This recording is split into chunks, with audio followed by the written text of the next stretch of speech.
Timotheus was a Greek statesman and general who sought to revive Athenian imperial ambitions by making Athens dominant in a second Athenian empire. He was the son of the Athenian general, Conon. Isocrates considered that Timotheus was superior to the other commanders of his time and showed all the requisites and abilities of a good general. Strategos. From 378 BC to 356 BC, Timotheus frequently held commanders, strategos, in the wars between Athens and Sparta. At this time, Athens' ambition was to revive the Delian League and to regain command of the sea. In 375 BC, Timotheus was sent with a fleet to sail round Peloponnesus by way of a demonstration of Athens' power against Sparta. He persuaded Cephalonia to side with Athens and secured the friendship of the Acarnanians and Molossians. In 373 BC, Timotheus was appointed to the command of a fleet for the relief of Corcyra, then beleaguered by the Spartans.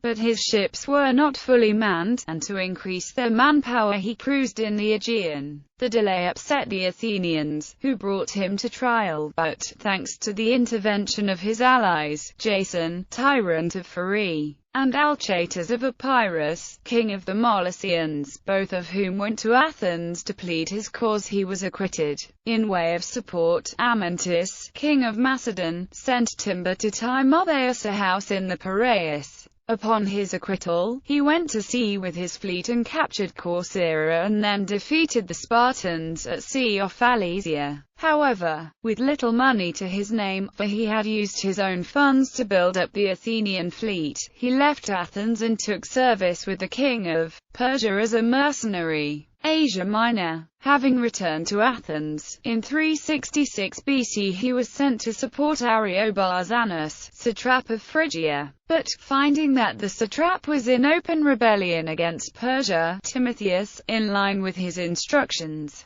abstained from helping him and rather used his army against Samos, then occupied by a Persian garrison, and took it after a 10-month siege. He then took Cestis, Critote, Torwan, Potidaea, Methone, Pydna and many other cities, but 2 attempts to capture Amphipolis failed. Court case. An action was brought against him by Apollodorus, the son of the banker Passion, for the return of money lent by his father. The speech for the plaintiff is still extant, and is attributed to Demosthenes. It is interesting as it describes the manner in which Timotheus had exhausted the large fortune inherited from his father and the straits to which he was reduced by his sacrifices in the public cause. The Social War. In 358 BC or 357 BC, an Athenian force, in response to a spirited appeal from Timotheus, crossed over to Euboea and expelled the Thebans in 3 days. In the course of the Social War, Timotheus was dispatched with Iphicrates, Menestheus, son of Iphicrates, and Chares to put down the revolt.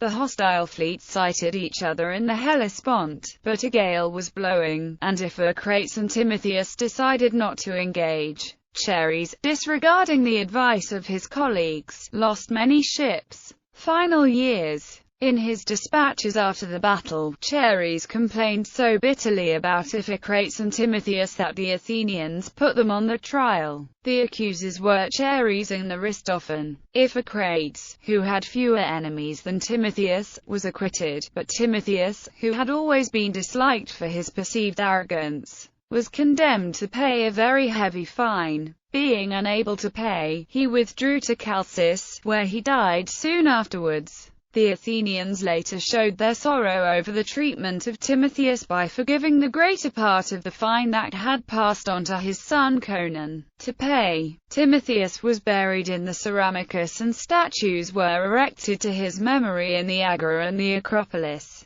Reputation. Timotheus inspired much jealousy among his rivals, his reputation somewhat tarnished by the record of his final years. Claudius Aelianus sums up much of the negative perception of Timotheus' generalship.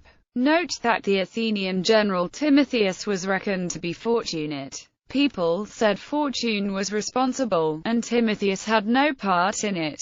They ridiculed him on the stage, and painters portrayed him asleep, with Tyche hovering above his head and pulling the cities into her net. This commentary is balanced by the credible picture of a skilled and cautious general, magnanimous victor and low-key diplomat.